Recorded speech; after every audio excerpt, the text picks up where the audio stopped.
Hi guys, good afternoon.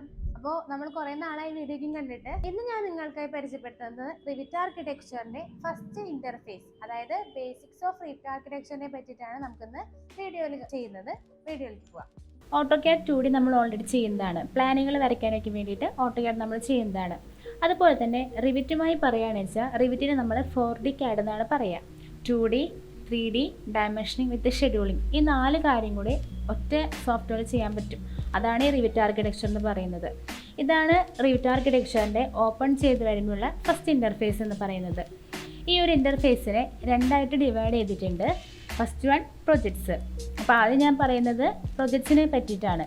നമുക്കിവിടെ right സൈഡിൽ കാണുന്നതെല്ലാം റീസെൻ്റ്ലി നമ്മൾ ചെയ്തിട്ടിരിക്കുന്ന നമ്മളുടെ പ്രൊജക്റ്റുകളായിരിക്കും.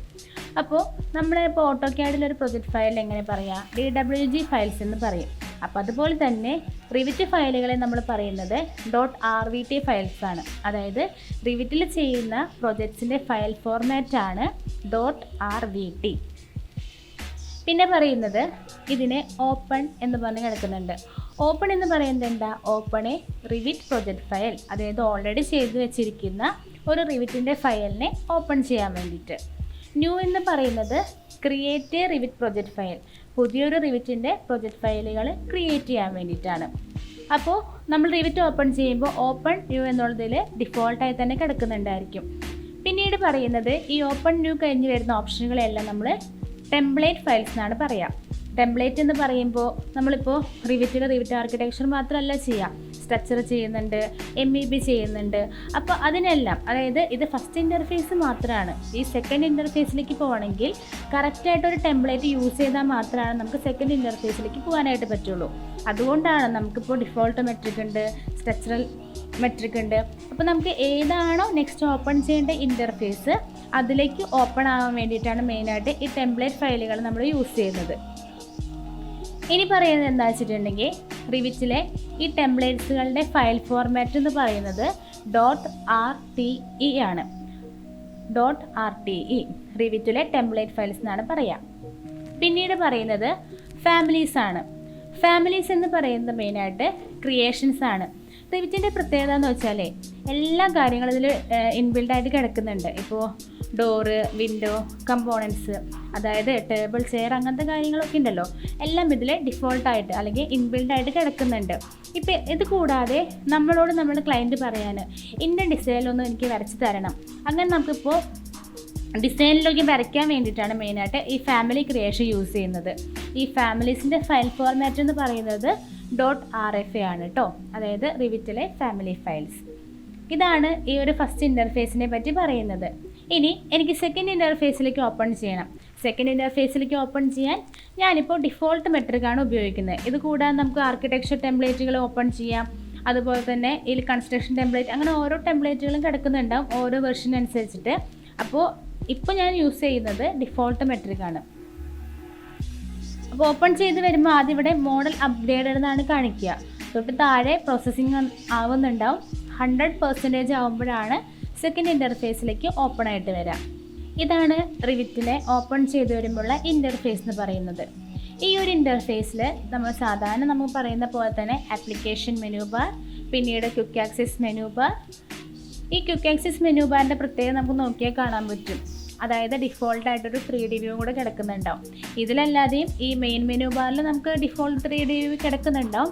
നമുക്ക് ഏറ്റവും എളുപ്പത്തിൽ നമുക്ക് 3Dനെ ആക്സസ് ചെയ്യാനാണ് ഈ ക്വിക്ക് ആക്സസിൽ ഡിഫോൾട്ട് 3D വ്യൂ കിടക്കുന്നത്.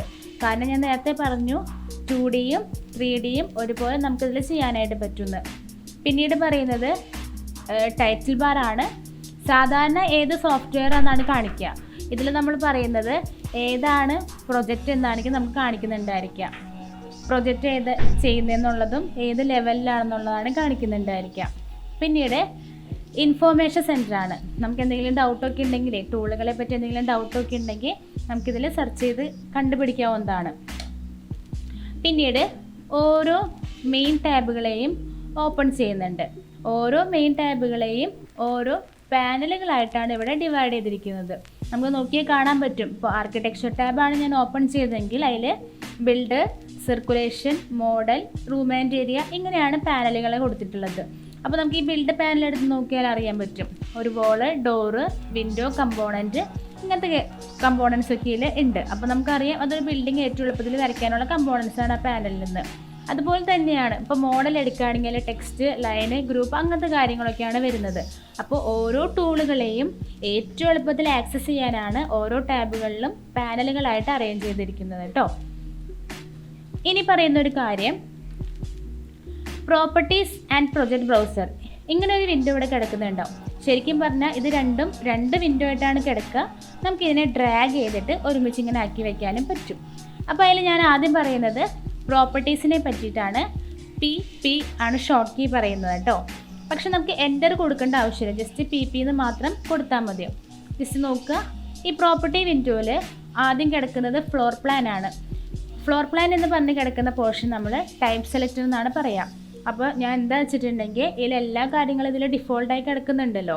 ഇപ്പോൾ ഡോറാണെങ്കിൽ ഡോറ്, വിൻഡോ ആണെങ്കിൽ വിൻഡോ, അതിൻ്റെ എല്ലാ സൈസുകളനുസരിച്ച് നമുക്കിപ്പോൾ മാറ്റി കൊടുക്കാം. അതായത് ഏത് സൈസാണ് നമുക്ക് വേണ്ടെങ്കിൽ, ഇപ്പോൾ ഡോറാണ് എടുത്ത് വെച്ചാൽ ആ ഡോറിൻ്റെ എല്ലാ പ്രോപ്പർട്ടീസും ഇവിടെ കിടക്കുന്നുണ്ടായിരിക്കും. നമുക്ക് ഏത് സൈസാണോ വേണ്ടത് അതിനനുസരിച്ച് ചേഞ്ച് ചെയ്യാൻ പറ്റും. പിന്നീട് പ്രൊജക്റ്റ് ബ്രൗസറിനെ പറ്റിയിട്ടാണ് പറയുന്നത്. ഈ പ്രൊജക്റ്റ് ബ്രൗസറിനെ 3ആയിട്ട് ഡിവൈഡ് ചെയ്തിട്ടുണ്ട്. ഫ്ലോർ പ്ലാൻ എന്ന് പറയുന്നത് ടോപ്പ് വ്യൂ ക്രിയേഷനാണ്.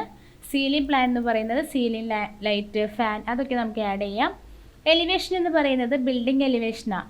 ഓരോ എലിവേഷനിൽ നിന്ന് എടുക്കുമ്പോഴും നമുക്ക് നമ്മളുടെ വീട് തന്നെ എടുത്താൽ കാണാം ഓരോ എലിവേഷനിലും ഓരോ വ്യൂകളായിരിക്കും. അപ്പോൾ ഇങ്ങനെ നമുക്ക് ബിൽഡിംഗ് എലിവേഷൻ എടുക്കണമെങ്കിൽ ഈ എലിവേഷൻ എന്ന് പറഞ്ഞ ഓപ്ഷനെ യൂസ് ചെയ്യാനായിട്ട് പറ്റും. പിന്നീട് പറയുന്നത് തൊട്ട് താഴെ സ്റ്റാറ്റസ് ബാറിൽ 1:100 തൊട്ടിട്ട് റിവേൽ കൺസ്ട്രെയിൻസ് വരെ ഒരു പാനൽ കിടക്കുന്നുണ്ടായിരിക്കും.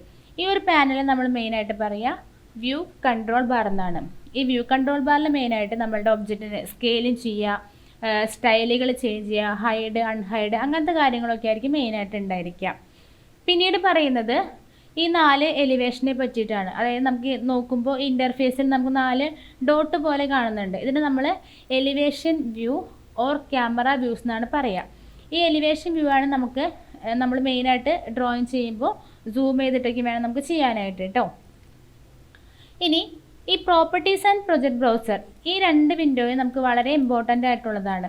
അപ്പോൾ ഇൻ കേസ് നമ്മൾ ഓപ്പൺ ചെയ്യുമ്പോൾ ഈ 2 ഓപ്ഷനുകൾ ഇല്ലെങ്കിൽ നമുക്ക് ആഡ് ചെയ്യാനായിട്ട് പറ്റും. പി എന്ന് കൊടുത്താൽ പ്രോപ്പർട്ടീസിൻ്റെ വിൻഡോ വന്നിട്ടുണ്ടായിരിക്കും. ഇനി പ്രൊജക്റ്റ് ബ്രൗസറിനെ എങ്ങനെയാണ് ആഡ് ചെയ്യുന്നതെന്നാണ് പറയുന്നത്. പ്രൊജക്റ്റ് ബ്രൗസറിനെ ആഡ് ചെയ്യാനായിട്ട് മെയിൻ മെനു ബാറിൽ വ്യൂ എന്ന് പറഞ്ഞ ഓപ്ഷൻ ഉണ്ട്. വ്യൂവിൽ വിൻഡോസ് എന്ന് പറഞ്ഞൊരു പാനൽ കിടക്കുന്നുണ്ടാവും. ഞാൻ ഓരോ പാനലുകളായിട്ട് തന്നെ പറയാം. വ്യൂവിൽ വിൻഡോസ് പാനലിൽ യൂസർ ഇൻ്റർഫേസ് എന്ന് പറഞ്ഞൊരു ഓപ്ഷൻ ഉണ്ട്. യൂസർ ഇൻ്റർഫേസിൽ പ്രൊജക്റ്റ് ബ്രൗസറിനെ ടിക്ക് ചെയ്ത് കൊടുക്കാം. അതുകൂടാതെ തന്നെ ഈ യൂസർ ഇൻ്റർഫേസിൽ നമുക്ക് പ്രോപ്പർട്ടീസും ഇതിൽ നിന്ന് തന്നെ വേണമെങ്കിൽ ആഡ് ചെയ്ത് കൊടുക്കാനായിട്ട് പറ്റും. ഇങ്ങനെയാണ് നമ്മൾ പ്രോപ്പർട്ടീസിനെയും പ്രൊജക്റ്റ് ബ്രൗസറിനെയും ആഡ് ചെയ്യുന്നത്. ഇനി പറയുന്നൊരു കാര്യം, നമ്മൾ ഏതൊരു ഡ്രോയിങ് സ്റ്റാർട്ട് ചെയ്യുമ്പോഴാണെങ്കിലും ആദ്യം നമ്മൾ എന്താ നോക്കുക, അത് ഏത് യൂണിറ്റിലാണ് ചെയ്തിരിക്കുന്നതെന്നാണ്. ഓക്കെ, അപ്പോൾ അടുത്തത് പറയുന്നത് ഇതിൽ യൂണിറ്റ് സെറ്റിംഗ് ആണ്. അപ്പോൾ നമുക്ക് കോമൺ ആയിട്ട് എന്ത് ചെയ്യാം, യൂണിറ്റ് സെറ്റ് ചെയ്തിട്ട് ചെയ്യാനായിട്ട് പറ്റും. UN ആണ് യൂണിറ്റിൻ്റെ ഷോർട്ട് കീ എന്ന് പറയുന്നത്. എൻ്റർ കൊടുക്കരുത്, ഞാൻ നേരത്തെ പറഞ്ഞു. എൻ്റർ കൊടുത്താൽ അത് ക്യാൻസൽ ചെയ്ത് പോവാണ് ചെയ്യുക. സോ UN കൊടുക്കുക.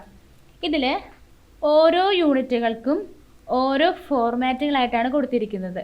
നമുക്ക് നോക്കിയാൽ അറിയാൻ പറ്റും. ഏരിയ മീറ്റർ സ്ക്വയർ ആണ്, വോളിയം മീറ്റർ ക്യൂബ് ആണ്.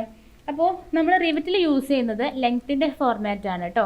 അപ്പോൾ ലെങ്ത്തിൻ്റെ ഫോർമാറ്റിലൊന്ന് പിക്ക് ചെയ്യുക.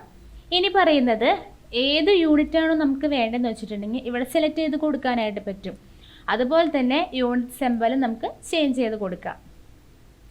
ഇനി ഡെസിമൽ പ്ലേസസിന് ആഡ് ചെയ്യണമെങ്കിൽ നമുക്ക് ഡെസിമൽ പ്ലേസസിന് ആഡ് ചെയ്ത് കൊടുക്കാവുന്നതാണ്. ദെൻ ഓക്കെ ഇങ്ങനെയാണ് നമ്മൾ യൂണിറ്റ് സെറ്റ് ചെയ്ത് കൊടുക്കുന്നത്. അടുത്തൊരു മെത്തേഡാണ് ലെവൽ സെറ്റിംഗ്. ലെവൽ സെറ്റിംഗ് എന്ന് പറയുമ്പോഴേ നമ്മളിപ്പോൾ ഒരു ബിൽഡിംഗ് ക്രിയേറ്റ് ചെയ്യുമ്പോൾ വോൾ ഹൈറ്റ്, സൺഷെയ്ഡ് ഹൈറ്റ്, അങ്ങനെ ഓരോ ഹൈറ്റുകളും ഉണ്ടായിരിക്കും. ആ ഒരു മെത്തേഡിന് തന്നെയാണ് നമ്മൾ ഈ എലിവേഷനിൽ ലെവൽ സെറ്റിങ്ങിൽ ഉദ്ദേശിക്കുന്നത്. അപ്പോൾ നമുക്ക് ലെവൽ സെറ്റ് ചെയ്യാനായിട്ട് ശ്രദ്ധിക്കേണ്ട കാര്യം, ടോപ്പ് വ്യൂവിൽ നമുക്ക് ചെയ്യാനായിട്ട് പറ്റില്ല. ഏതെങ്കിലും ഒരു എലിവേഷനെ ഡബിൾ ക്ലിക്ക് ചെയ്യണം. ഈ എലിവേഷനെ ഡബിൾ ക്ലിക്ക് ചെയ്യുമ്പോൾ ഇവിടെ ഡിഫോൾട്ടായിട്ട് നമുക്ക് 2 ലെവലുകൾ വന്നിട്ടുണ്ടായിരിക്കും. ഇത് ലെവൽ 1 0 സെൻറ്റിമീറ്റർ എന്ന് പറയുന്നത് നമ്മളുടെ ഗ്രൗണ്ട് ലെവലാണ്. ലെവൽ 2 എന്ന് പറയുന്നതാണ് നമുക്ക് വോളാണ് വരയ്ക്കുന്നതെങ്കിൽ വോൾ ഹൈറ്റ് ആയിട്ട് എടുക്കാം. അതായത് എന്താണ് നമ്മൾ ഉദ്ദേശിക്കുന്നത് ആ ഒരു ഹൈറ്റിലേക്ക് അതിനെ അറേഞ്ച് ചെയ്ത് വെക്കാനായിട്ട് പറ്റും. അപ്പോൾ ഈ ലെവൽ 1 ജസ്റ്റ് ഈ മൗസിൻ്റെ കേഴ്സർ വെക്കുമ്പോൾ റെക്റ്റാങ്കുലർ സെലക്ഷൻ വരും. കണ്ടോ, ഈ റെക്റ്റാങ്കുലർ സെലക്ഷൻ ടെക്സ്റ്റ് സെലക്ഷനാണ്. ജസ്റ്റ് ഇന്ന് അവിടെ ഡബിൾ ക്ലിക്ക് ചെയ്ത് കഴിഞ്ഞാൽ അവിടെ നമുക്ക് വേണമെങ്കിൽ ഗ്രൗണ്ട് ലെവലിന് GD എന്ന് കൊടുക്കാം. അങ്ങനെ ഓരോ ലെവലുകളും നമുക്കിങ്ങനെ പേരുകൾ അസൈൻ ചെയ്ത് കൊടുക്കാം. ഇനി അതുകൂടാതെ ഈ വാല്യൂ ടൈപ്പ് ചെയ്യണമെങ്കിൽ ഇതുപോലെ തന്നെ ഡബിൾ ക്ലിക്ക് ചെയ്തിട്ട് വാല്യൂ ടൈപ്പ് ചെയ്തിട്ട് എൻ്റർ കൊടുക്കാം. അതിനുശേഷം ഈ 2 ലെവലുകൾ തമ്മിൽ നമുക്കിവിടെ ഒരു ബ്ലൂ കളറിൽ ലൈൻ വന്നിട്ടുണ്ടാവും. അതായത് നമ്മൾ റിവിറ്റിലെല്ലാം എന്ത് ചെയ്യുമ്പോഴാണെങ്കിലും ഇങ്ങനെ ഒരു ബ്ലൂ കളർ ലൈൻ വന്നിട്ടുണ്ടാവും. ഈ ലൈൻ നമ്മൾ സെലക്ഷൻ ലൈൻ എന്നാണ് പറയുക. ഈ സെലക്ഷൻ ലൈൻ കളയാനായിട്ട് നമുക്കൊന്നില്ലെങ്കിൽ 2 പ്രാവശ്യം ക്യാൻസൽ കൊടുക്കാം, അല്ലെങ്കിൽ കീബോർഡിൽ 2 പ്രാവശ്യം എസ്കേപ്പ് കൊടുക്കാം. ഇനി എന്തിനാണ് 2 പ്രാവശ്യം ക്യാൻസൽ കൊടുക്കുന്നത് അല്ലെങ്കിൽ 2 പ്രാവശ്യം എസ്കേപ്പ് കൊടുക്കണമെന്ന് വെച്ചിട്ടുണ്ടെങ്കിൽ, ഒരു പ്രാവശ്യം ക്യാൻസൽ ചെയ്യുമ്പോൾ സെലക്ഷൻ പോവുകയും രണ്ടാമത്തെ പ്രാവശ്യം ക്യാൻസൽ ചെയ്യുമ്പോൾ എന്താണോ നമ്മൾ ചെയ്തുകൊണ്ടിരിക്കുന്നത് അത് ഫിക്സ് ആവുകയാണ് ചെയ്യുന്നത്. ഓക്കെ, ഇനി ഇവിടെ നോക്കിയാൽ നമുക്ക് കാണാൻ പറ്റും ഒരു സർക്കുലർ മോഡൽ. നമ്മൾ ജസ്റ്റ് സെലക്ട് ചെയ്ത് കൊടുക്കുക. ഇത് നമ്മൾ ലെവൽ ഹെഡ് എന്നാണ് കേട്ടോ പറയുക. ഈ ലെവൽ ഹെഡിനെ ജസ്റ്റ് ഇങ്ങനെ സെലക്ട് ചെയ്ത് കഴിഞ്ഞാൽ ഇവിടെ കണ്ടോ ഹൈഡ് ബബിൾ എന്ന് പറഞ്ഞ് കിടക്കുന്നുണ്ടാവും. ഇത് കൊടുത്തിട്ടുണ്ടെങ്കിൽ ആ ലെവൽ അവിടെ ഹൈഡ് ആയിട്ടുണ്ടാവും. അപ്പോൾ ടിക്ക് ചെയ്തിട്ടുണ്ടെങ്കിൽ നമുക്ക് 2 സൈഡിൽ വേണമെങ്കിൽ 2 സൈഡിൽ ചെയ്യാം, ഒറ്റ സൈഡ് മതിയെങ്കിൽ നമുക്ക് അതുപോലെ ചെയ്തു കൊടുക്കാനായിട്ട് പറ്റും. ഇങ്ങനെയാണ് ബബിളിനെ ഹൈഡ് ചെയ്യുന്നത് അൺഹൈഡ് ചെയ്യുന്നതും. ഇനിയിപ്പോൾ 2 ലെവലുകൾ മാത്രമാണ് ഇവിടെ വന്നിട്ടുള്ളത്. നമുക്ക് അഡീഷണൽ ആയിട്ട് ഇനിയും ഇപ്പോൾ ഒരു ബിൽഡിംഗ് ആണ് നമ്മൾ ചെയ്യുക അല്ലെങ്കിൽ ഒരു ഹോമാണ് നമ്മൾ ചെയ്യുന്നതെങ്കിൽ ഇനിയും അതിലേക്ക് ലെവലുകൾ അത്യാവശ്യമാണ്. അപ്പോൾ അഡീഷണൽ ആയിട്ട് ലെവലുകൾ ആഡ് ചെയ്യാൻ ആർക്കിടെക്ചറിൽ ഡാറ്റ പാനലിൽ ലെവൽ എന്ന് പറഞ്ഞ ഓപ്ഷൻ ഉണ്ട്. ശരിക്കും LL എന്ന് കൊടുത്താലും ലെവൽ ആക്റ്റീവ് ആയിരിക്കും കേട്ടോ. അപ്പോൾ ലെവൽ ആക്റ്റീവ് ആണെങ്കിലും ലെവലിൻ്റെ ഒരു മെത്തേഡ് ചെയ്യണമെങ്കിൽ എലിവേഷൻ വ്യൂ തന്നെ വേണം. ഓക്കെ, അപ്പോൾ ഇവിടെ നിന്ന് ലെവൽ എടുക്കാം. അതല്ലെങ്കിൽ നമുക്ക് LL എന്ന് കൊടുത്താലും ലെവൽ വന്നിട്ടുണ്ടായിരിക്കും. ഇപ്പോൾ LL കൊടുത്തു കഴിഞ്ഞാൽ ആദ്യം ഇവിടെ നോക്കിയേ ഡ്രോ എന്ന് പറഞ്ഞൊരു പാനൽ ആക്റ്റീവ് ആയിട്ടുണ്ട് കേട്ടോ. അതിൽ ആദ്യം പറയുന്നത് ലൈൻ മെത്തേഡിനെ പറ്റിയിട്ടാണ്. ലൈൻ എടുത്തു. ഈ ലൈൻ എടുത്തിട്ടുണ്ടെങ്കിൽ നമുക്കിവിടെ ഹൈറ്റ് നമുക്കിവിടെ അഡ്ജസ്റ്റ് ചെയ്ത് കൊടുക്കാനായിട്ട് പറ്റും. ഇങ്ങനെ ലൈൻ വെച്ചിട്ട് അഡ്ജസ്റ്റ് ചെയ്ത് കൊടുക്കാം. അല്ലെങ്കിൽ നമുക്കിവിടെ വാല്യൂ ടൈപ്പ് ചെയ്തിട്ട് എൻ്റർ കൊടുക്കാം. ദെൻ എൻ്റർ കൊടുത്തിട്ട് ഇങ്ങനെ മൂവ് ചെയ്യുന്നുണ്ട് കേട്ടോ. ഇനി ഇവിടെ നമുക്ക് വീണ്ടും ഞാൻ നേരത്തെ പറഞ്ഞ ആ സെലക്ഷൻ ലൈൻ വന്നിട്ടുണ്ടാവും. ആ ലെവൽ ഹെഡുകളെല്ലാം ഒരുപോലെ വരാനായിട്ട്. അപ്പോൾ ആ എക്സ്റ്റൻഷൻ ഞാനൊന്ന് പിക്ക് ചെയ്ത് കഴിഞ്ഞു.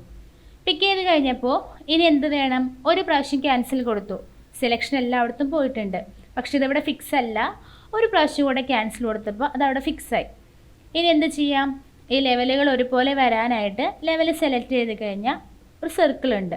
ഈ സർക്കിളിൽ ഇങ്ങനെ ഡ്രാഗ് ചെയ്ത് കഴിഞ്ഞാൽ അത് ഒരുമിച്ച് വെക്കാനായിട്ട് പറ്റും. ഇനിയിപ്പോൾ ഇതിനെ വീണ്ടും നമുക്ക് എഡിറ്റ് ചെയ്യാം കേട്ടോ. ജസ്റ്റ് സെലക്ട് ചെയ്ത് കഴിഞ്ഞാൽ ഇവിടെ വാല്യൂ വീണ്ടും എഡിറ്റ് ചെയ്ത് കൊടുക്കാനായിട്ട് പറ്റും. ഇതാണ് ലെവലിൽ ലൈൻ മെത്തേഡ്. ഇനി സെക്കൻഡ് മെത്തേഡ് എന്ന് പറയുന്നത് ലെവലിൽ ലൈൻ ഓഫ്സെറ്റ് മെത്തേഡാണ്. ഇപ്പോൾ ലൈൻ ഓൾറെഡി ഇരിക്കുന്നുണ്ട്. ഇവിടെ ഞാൻ ഓഫ്സെറ്റ് വാല്യൂ ടൈപ്പ് ചെയ്യാം. നമുക്ക് എത്രയാണ് ഓഫ്സെറ്റ് വാല്യൂ വേണമെന്ന് വെച്ചാൽ ടൈപ്പ് ചെയ്യാം. ഇനി ടൈപ്പ് ചെയ്തതിന് ശേഷം ഏത് ലെവലിൽ നിന്നാണ് അടുത്ത ലെവൽ വേണ്ടതെന്ന് വെച്ചിട്ടുണ്ടെങ്കിൽ താഴെയുള്ള ലെവലിൻ്റെ 2 പോയിന്റുകൾ പിക്ക് ചെയ്തിട്ടുണ്ടെങ്കിൽ ഓട്ടോമാറ്റിക്കലി അവിടെ ഒരു ലെവല് ക്രിയേറ്റ് ആയിട്ടുണ്ടാവും. ഇതാണ് സെക്കൻഡ് മെത്തേഡ്. തേർഡ് മെത്തേഡ് എന്ന് പറയുന്നത് ലെവലിൽ പിക്ക് ലൈൻ മെത്തേഡാണ്. സോ പിക്ക് ലൈൻ എടുക്കാം. നമുക്കിവിടെ ഓഫ്സെറ്റ് വാല്യൂ ടൈപ്പ് ചെയ്ത് കൊടുക്കാം. ഈ വാല്യൂ ടൈപ്പ് ചെയ്ത് കൊടുത്താൽ മൗസിൻ്റെ കേഴ്സർ എവിടേക്കാണ് ഇരിക്കുന്നത്? ഇപ്പം മുകൾ ഭാഗത്താണെങ്കിൽ മുകളിലേക്കായിരിക്കും സെലക്ഷൻ പോകുന്നുണ്ടാവുക, താഴേക്കാണെങ്കിൽ താഴേക്കായിരിക്കും സെലക്ഷൻ വരിക. അപ്പോൾ അതിനുവേണ്ടി നമുക്ക് നെഗറ്റീവ് വാല്യൂ ഒന്നും കൊടുക്കേണ്ട ആവശ്യമില്ല. ജസ്റ്റ് മൗസിൻ്റെ കേഴ്സർ ഉപയോഗിച്ച് താഴെ മുകളിലായിട്ട് പിക്ക് ചെയ്തിട്ടുണ്ടെങ്കിൽ സെലക്ഷൻ വന്നിട്ടുണ്ടായിരിക്കും. അപ്പോൾ ഇതാണ് നമ്മളെ റിവിറ്റിലെ ബേസിക് ആയിട്ടുള്ള കാര്യങ്ങളിൽ വരുന്ന യൂണിറ്റ് സെറ്റിങ്ങും ലെവൽ സെറ്റിങ്ങും. അപ്പോൾ വീഡിയോ എല്ലാവർക്കും ഇഷ്ടപ്പെട്ടു എന്ന് വിചാരിക്കുന്നു. ഇഷ്ടപ്പെട്ടാൽ ലൈക്ക് ചെയ്യാം.